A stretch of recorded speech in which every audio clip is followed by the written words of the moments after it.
Vous êtes sur RTI 1, bienvenue dans le 20h. Je vous en donne tout de suite les titres. La mission de l'Assemblée parlementaire de la francophonie au Bénin a été reçue par le président Patrice Talon. Les échanges ont porté sur l'état de la démocratie dans le pays, après notamment les tensions politiques de 2019 suite à des élections législatives. Le Canada et l'UNICEF conduisent un projet de près de 2 milliards de francs CFA en Côte d'Ivoire en faveur de la scolarisation des filles.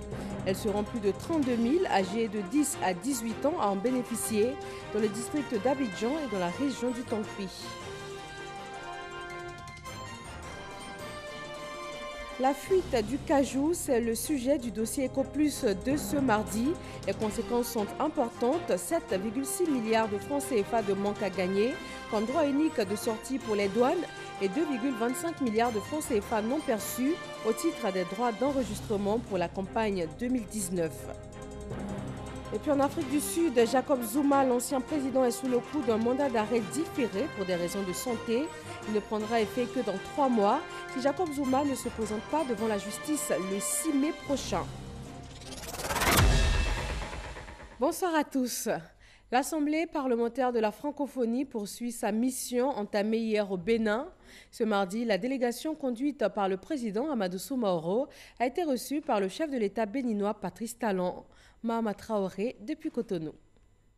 Au palais de la Marina ce mardi, la délégation de l'Assemblée parlementaire de la francophonie, APF, conduite par son président Amadou Soumaoro, a rendez-vous avec le président béninois Patrice Talon.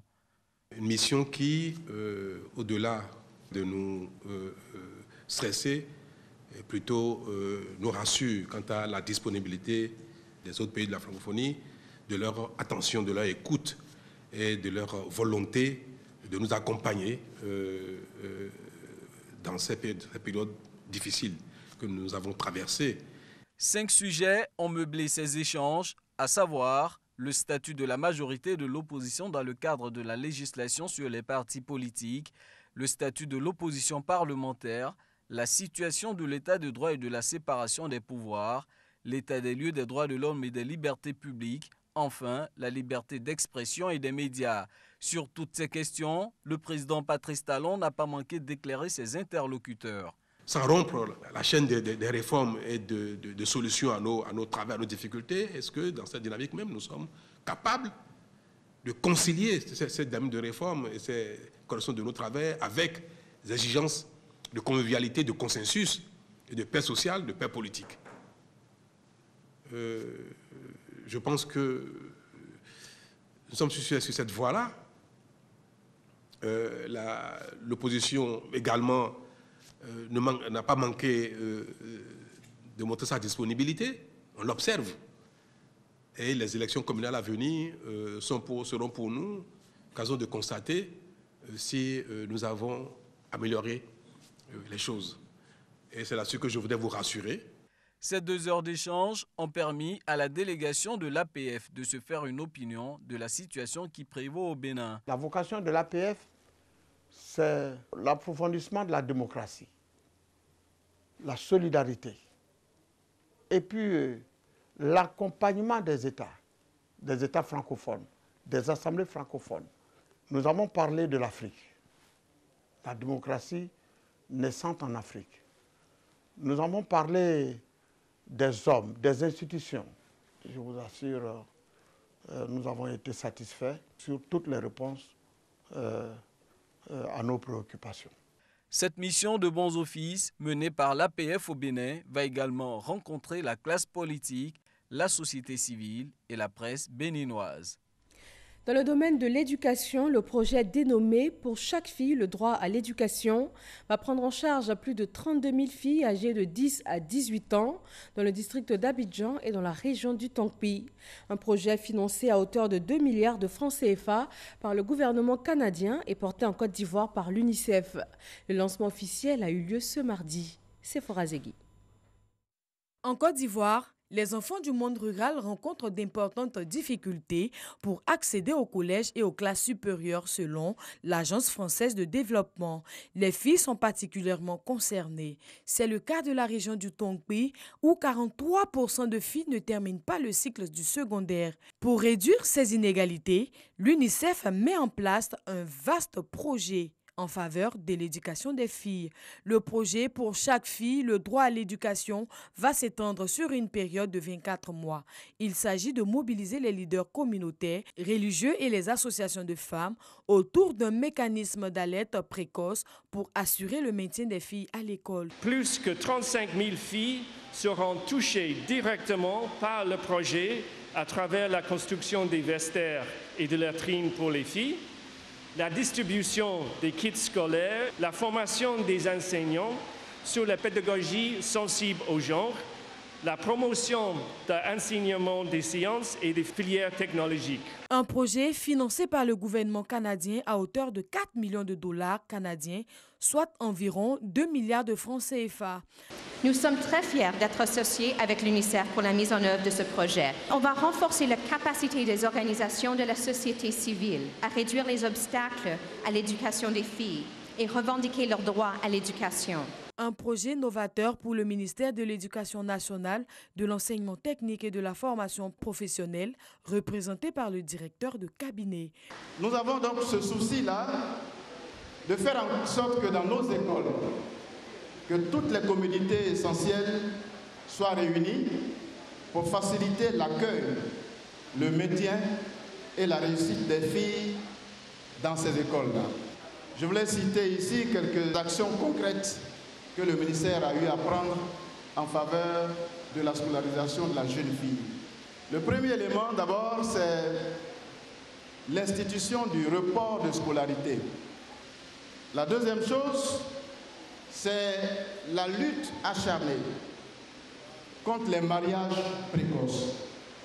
Le troisième élément, c'est la lutte contre l'impunité des auteurs des abus et violences sur les enfants.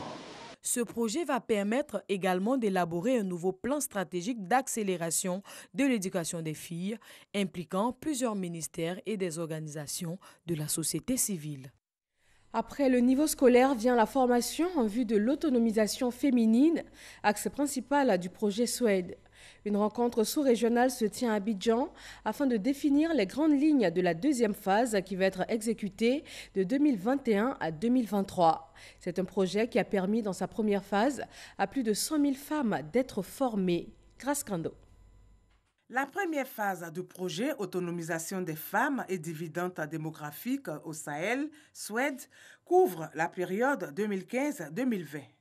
7 pays, dont la Côte d'Ivoire, sont concernés, entre autres le Burkina Faso, le Mali et le Niger. Compte tenu du succès que le projet a connu, les gouvernements de ces pays-là ont décidé de poursuivre l'initiative. Donc, sur la base de l'expérience de la première phase, nous allons retenir les actions qui ont eu un impact et les actions qui ont moins bien marché, voir comment on peut tirer les enseignements. Les activités du projet Suède portent sur le maintien de la jeune fille à l'école, le développement des compétences des activités génératrices de revenus et l'accès aux services de santé de la reproduction. Winfas, en tant que structure de formation du ministère de la Santé, est concernée par la composante 2.4. C'est celui donc du renforcement donc des ressources humaines. Il s'agit pour nous de former des ressources humaines donc de qualité qui vont pouvoir prendre en charge donc la population et surtout pour la réduction de la mortalité maternelle et infantile.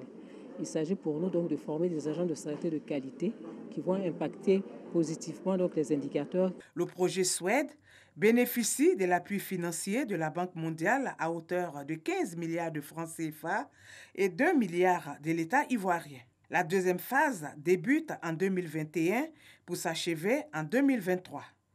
Malgré les nombreux acquis de la première phase, les défis à relever pour l'autonomisation des femmes et la réduction de la pauvreté sont grands, notamment la mobilisation des ressources des gouvernants, des partenaires techniques et financiers, du secteur privé et des communautés économiques.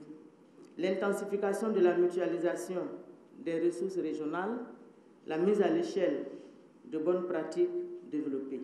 La ministre Mariétou Koné invite d'autres partenaires à se joindre aux efforts de la Banque mondiale. Le secrétariat d'État chargé des droits de l'homme fait le point de la situation des droits humains en Côte d'Ivoire. Des points positifs en ressortent, notamment l'adhésion de la Côte d'Ivoire à divers mécanismes régionaux et internationaux de promotion et de protection des droits de l'homme. La procédure pénale de détention a été revue et les droits des détenus ont été renforcés. Éric Goré. Contribution des organisations de la société civile au maintien de la cohésion sociale.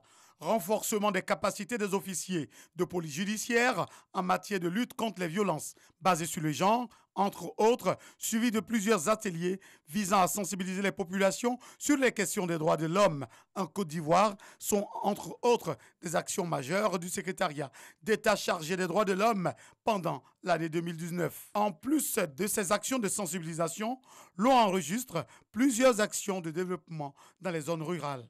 Accès à l'électricité, à la santé et à l'eau potable pour une population d'au moins 500 habitants. Nous sommes d'avis qu'il y a eu beaucoup d'avancées, mais les défis sont énormes. C'est pourquoi nous voulons encourager le secrétariat d'État à aller dans le sens de toujours mener le combat. Nous retenons que vraiment aujourd'hui, avec ce secrétariat d'État, il y a beaucoup de visibilité dans le domaine de la promotion des droits de l'homme. Sur le plan international, la Côte d'Ivoire est fièrement représentée dans le domaine des droits de l'homme. Le pays a participé aux 64e et 65e sessions de la Commission africaine des droits de l'homme et des peuples en Égypte et en Gambie. Le pays était également présent à la 42e session de l'EPU, l'examen périodique universel. Pour réussir notre mission, nous avons donc la participation de toutes les parties prenantes, comme le Conseil national des droits de l'homme, les organisations de la société civile, les partenaires techniques, les missions diplomatiques. C'est ensemble que nous statuons sur les cas de la situation des droits de l'homme. Aimé Zébéyou et ses partenaires se préparent à mettre en œuvre d'autres actions en prélude à l'élection présidentielle du 31 octobre 2020. Puisque nous sommes en période électorale, la vulgarisation, sensibilisation sur les droits de l'homme et élections pour prévenir les crises. Cette année, aucune violation et d'atteinte aux droits de l'homme ne seront impunies, a prévenu la secrétaire d'État chargée des droits de l'homme, Aimé Zébéyou. Comme tous les mardis, nous vous proposons le dossier EcoPlus. Il met en avant ce soir le secteur du cajou. Devenu troisième produit d'exportation en Côte d'Ivoire en une décennie, le cajou est aujourd'hui victime de son succès. Sur la campagne 2019, ce sont plus de 150 000 tonnes qui ont pris la route des pays frontaliers, avec d'énormes conséquences sur l'économie ivoirienne. EcoPlus décortique pour vous ce sujet. Quelles sont les causes de ce problème? Quelles solutions pour y mettre fin tout en garantissant aux producteurs des revenus suffisants? C'est un dossier réalisé par Noël Niagno.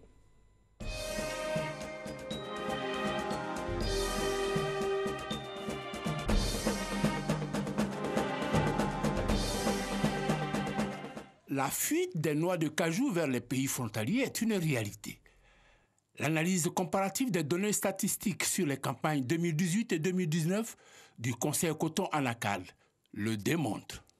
Pour le Boukani, de 28 080 tonnes en 2018, on est tombé à 7 081 tonnes en 2019. Il en est de même dans le Gotungo, 48 407 tonnes en 2018, 17 472 tonnes en 2019. La quasi-totalité des zones de production sont concernées. Le manque à gagner pour l'État de Côte d'Ivoire est de 7 600 millions de francs CFA pour les douanes au titre du droit unique de sortie. 2,5 milliards de droits d'enregistrement non perçus. Enfin, pour les prestations mutualisées, les pertes sont de l'ordre de 7,9 milliards. Avec à la clé un impact sur le leadership de la Côte d'Ivoire pour cette spéculation. De 761 453 tonnes de cajou en 2018, la Côte d'Ivoire passe désormais à 634 631 tonnes en 2019. Les opérateurs économiques du secteur ne sont pas épargnés. Nous, on était 24 personnes pour travailler à la zone pour Olam. Mais aujourd'hui, nous étions à 7. 7 personnes même, on ne sait pas d'abord. Contrer ce mal devient une exigence vitale pour l'économie nationale. Cela avec des moyens conséquents pour la sensibilisation des populations des zones de production de l'ethnie Guablin, du Zanzan et du Gontougo. C'est donc toute la direction du Conseil Coton-Anacad qui est allée sur le terrain avec à la tête le ministre de l'Agriculture et du Développement rural. 4 jours au pas de course à parcourir ces régions pour cette première phase.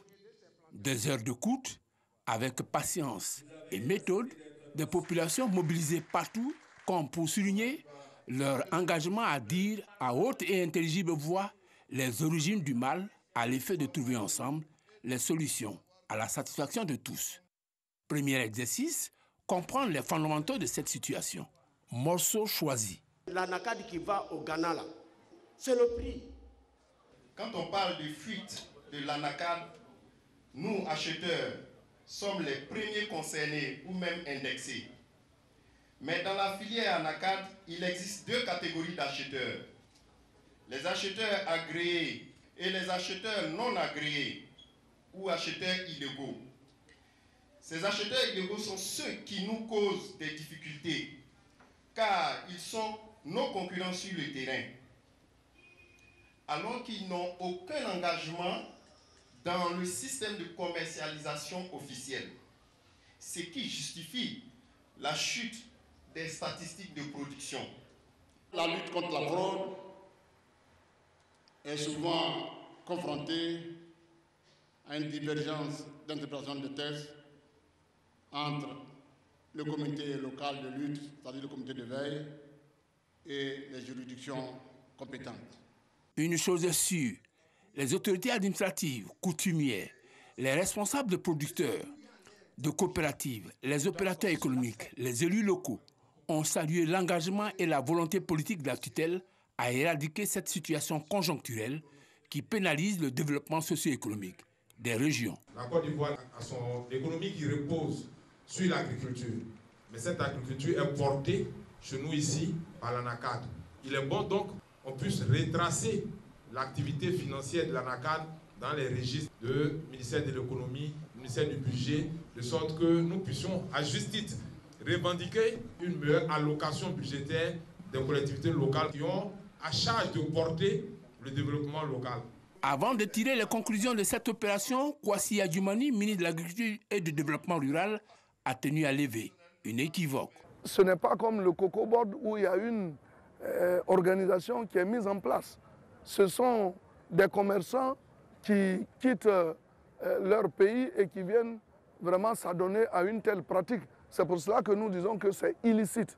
Donc, si au moins c'était organisé et que sur la base de l'organisation, ce trafic se faisait, on pouvait saisir les autorités des pays qui sont vraiment engagés dans ce domaine. Mais dès lors qu'on ne les connaît pas, nous ne savons pas d'où ils viennent, donc nous ne pouvons pas engager des pourparlers avec quelques pays que ce soit. La précision faite, il revient à la population de veiller au grain. Engagement du plus grand producteur, prix d'excellence 2019. Tout cultivateur, ce qui fait santé, ce qui paie en encadre, il ne faut pas que le produit va traverser, aller ailleurs. C'est une tutelle heureuse du travail accompli qui est répartie, rassurée. Le président de la République, sur la base de ce que nous étions première région productrice, première également à livrer des noix de cajou de qualité, le président de la République avait décidé qu'on mette en place une zone industrielle. Et c'est ce que nous avons dit à nos parents. Ils ont compris qu'effectivement, s'ils veulent avoir cette zone industrielle, ils n'ont qu'à se conformer aux exigences de la loi, faire en sorte que notre produit puisse être commercialisé au niveau de la Côte d'Ivoire et qu'il ne prenne pas une destination vers d'autres pays. Pour information, malgré les effets pervers de la fuite des noix, l'État a continué à investir dans ces zones de production. Pour 2020, il est prévu un investissement de plus de 3 milliards de francs CFA. La fuite du cajou ivoirien, des pistes de solutions pour mettre fin à cette saignée qui met à mal l'économie de la Côte d'Ivoire, pays agricole. Un dossier signé Noël Niagno. Les petites et moyennes entreprises sont aussi présentes dans le domaine du cajou, mais elles n'ont pas toujours une bonne connaissance des choix stratégiques de l'État en leur faveur. Elles profitent donc très peu des avantages que leur accordent les lois de finances. L'État se lance alors dans une politique pour la vulgarisation afin d'accroître les performances de ces PME. Lancine Bakayoko.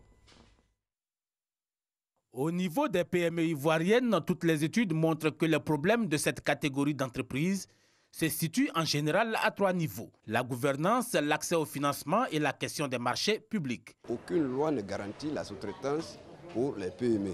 On demande à l'entreprise qui a les travaux, si elle veut, elle sous-traite une partie des travaux qu'aux PME nationales. Alors ce n'est pas une garantie. La telle enseigne que ces entreprises rejettent les demandes des PME lorsqu'elles les approchent pour la sous-traitance. Au-delà de cette problématique exhortant à une meilleure gestion de la bourse de sous-traitance, une bonne frange des PME développe effectivement le sentiment que leurs préoccupations ne sont pas suffisamment portées par les pouvoirs publics, notamment dans les mesures dictées par les lois des finances.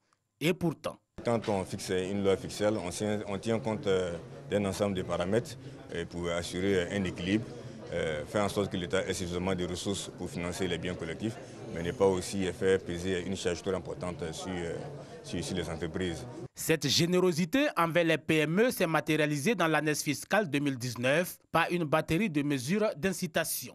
Il s'agit entre autres de l'exonération de la contribution des patentes, la réduction de 25% de l'impôt foncier dû par les PME, et ce n'est pas tout. L'État dégage de nombreux moyens pour permettre donc d'accompagner la formation des PME et avec la création de Côte d'Ivoire PME, le programme d'incubateur qui est lancé, la création de l'incubateur d'Abidjan, l'incubateur de San Pedro qui va s'ouvrir donc le 21 février. Par ces mesures, le gouvernement espère doper le nombre de PME et élargir ainsi l'assiette fiscale. Cette première édition des rendez-vous consulaires de l'entreprise a enregistré une mobilisation exceptionnelle du monde économique. En matière d'électrification, les villages du district autonome d'Abidjan sont en chantier. Le gouverneur était sur le terrain. Robert Begré-Mambé s'est rendu sur plusieurs sites dans le cadre du vaste programme de désenclavement des villages Atchan et Akie du district d'Abidjan. Francis Boifo. Tous ceux qui ont vu Songok assemblé il y a 7 ans auront du mal à reconnaître ce village du district autonome d'Abidjan. Beaucoup a été fait ici à Songo-Djemé. L'usine qui a été offerte par le district pour la fabrication de la tchéké, l'extension de l'électrification de tous les villages, le bitumage des principales artères du village par monsieur le ministre gouverneur du district d'Abidjan, monsieur Mambé. À travers lui, c'est le président Alassane Ouattara que nous voulons remercier. Pour s'assurer du bon déroulement des travaux de bitumage des voies de Songon-Kassamblé, Songon-Té, Songon-Dagbe et Songon-Agban, le gouverneur du district autonome d'Abidjan a effectué cette visite de terrain. À Songon, nous avons à peu près 62 km de voies. Il reste 6 ou 7 km à réaliser. La perspective qu'offre le chef de l'État, le président Alassane, c'est de permettre que tous les villages aient un accès facile, des conditions de vie acceptables et enviables. Avant la mise en œuvre du programme social du district autonome d'Abidjan, Robert Begré-Mambé et sa délégation ont eu des échanges francs avec les populations. Le ministre-gouverneur s'exprimait par moments en langue locale pour mieux se faire comprendre et cerner les préoccupations. Nous nous sommes engagés à apporter les solutions les plus immédiates en vue de leur permettre, surtout aux femmes, de réaliser leurs projets d'autonomisation financière et sociale aussi. Et le dernier volet sur lequel nous mettons l'accent, c'est d'identifier avec les jeunes une programmation concertée des projets d'insertion sociale. La visite du gouverneur dans les 4 localités de la commune de Songon s'inscrit dans la mise en œuvre du programme de désenclavement des villages Atchan et Akie du district autonome d'Abidjan. La grippe aviaire sévirait-elle à Enibilécro dans l'un des Niédjois-Blancs? Contrairement à certaines informations circulant ces derniers jours, les autorités sanitaires démentent formellement la présence du virus dans la localité. Herman Yamian s'est rendu sur place. Voici son reportage. C'est une fausse alerte. Il n'y a pas de foyer de grippe aviaire à Enibilécro. C'est l'assurance que nous a donné le directeur départemental des services vétérinaires d'Agnibilé-Kourou. Selon Lassa Koulibaly, c'est une mauvaise interprétation d'une causerie qui a entraîné cette rumeur. Je confirme que non, il n'y a pas de grippe aviaire ici à Agnibilé-Kourou. Seulement, voici ce qui s'est passé.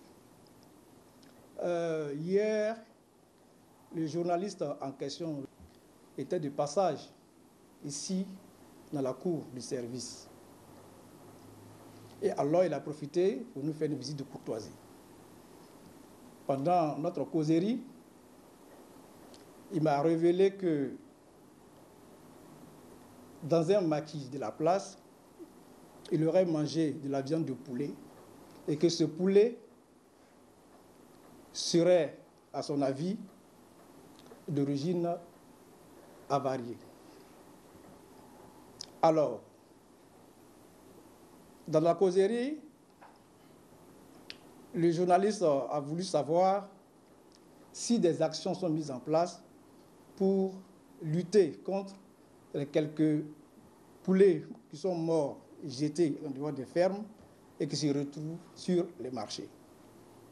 Je lui ai répondu que oui, nos services, depuis pratiquement 2 semaines, sont à pied d'œuvre pour assainir le marché des poulets qui viennent des fermes et qui ne sont pas sains. Alors, le journaliste a pensé que les poulets qui se retrouvent souvent sur les marchés et qui ne sont pas sains sont morts de grippe aviaire. Et je lui ai dit non, qu'ici, il n'y a pas de grippe aviaire et que depuis pratiquement 3 à 4 ans en Côte d'Ivoire, il n'y a pas de foyer découvert de grippe aviaire. Pour s'assurer qu'effectivement il n'y a pas de cas de grippe aviaire dans la cité du Guyablin, nous nous sommes rendus dans certaines fermes à quelques kilomètres de la ville. Ici encore, le président des éleveurs de volailles d'Agnibilé-Kourou nous a confirmé qu'aucun cas de grippe aviaire n'a été signalé par ses collaborateurs. Le directeur départemental des services vétérinaires d'Agnibilé-Kourou a souligné que son équipe et lui veillent au grain afin qu'une telle situation n'échappe à leur vigilance. On part à l'international, 120 chefs d'État actuels et anciens et 7000 participants ont pris part au sommet mondial sur la paix ce mardi à Séoul, en Corée du Sud. Une initiative de la Fédération universelle pour la paix autour du thème « La paix, la sécurité et le développement humain ». Dangui. De nombreuses personnalités, notamment d'anciens présidents et premiers ministres, ont pris part au sommet mondial sur la paix à Séoul, en Corée du Sud, en présence de plus de 7000 participants venus de 171 pays, parmi lesquels de nombreux ressortissants de l'Afrique de l'Ouest.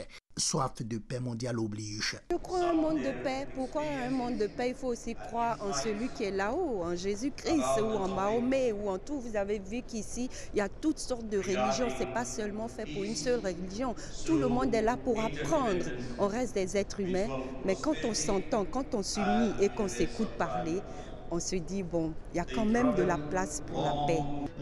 Sans la paix, on ne peut pas aller à l'école. Sans la paix, on ne peut pas travailler. La paix est le fondement de tout développement dans une nation. Donc, le fait que la paix ait été choisie comme sujet, c'est une bénédiction pour le monde et pour mon pays, la Sierra Leone.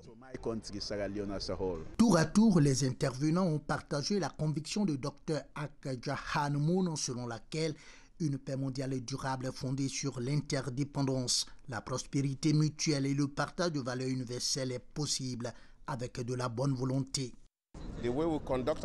Changer la façon dont nous organisons les élections en Afrique pour que les personnes qui sont généralement supportées par le public ordinaire soient capables de le gouverner, que ceux qui dirigent et même ceux qui n'aiment pas leur approche ne choisissent pas la voie du conflit.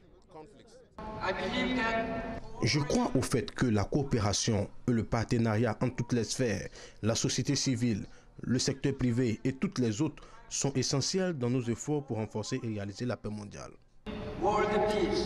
Selon la plupart des participants, la croisade pour une paix mondiale et durable ouvre de nombreux fronts, notamment celui de la lutte contre le changement climatique, la cupidité et l'intolérance. Le bureau ivoirien du droit d'auteur Burida a un nouveau conseil de gestion provisoire. Il est dirigé par Tiburce Kofi, précédemment directeur général de l'INSAG. Les 27 membres du nouveau conseil ont été installés par le ministre de la Culture et de la Francophonie. Et puis en Afrique du Sud, pour terminer, Jacob Zuma, l'ancien président, est sous le coup d'un mandat d'arrêt, mais des problèmes de santé l'ont empêché de se présenter aujourd'hui devant la justice alors que son procès dans une affaire de pot de vin devait s'ouvrir. C'est donc un mandat d'arrêt différé qui a été déposé à l'encontre de Jacob Zuma. Il ne prendra effet que dans un peu plus de 3 mois s'il ne se présente pas donc devant la justice le 6 mai prochain. Et c'est tout pour ce 20h. Merci de l'avoir suivi. Très bonne fin de soirée à tous sur RTI 1.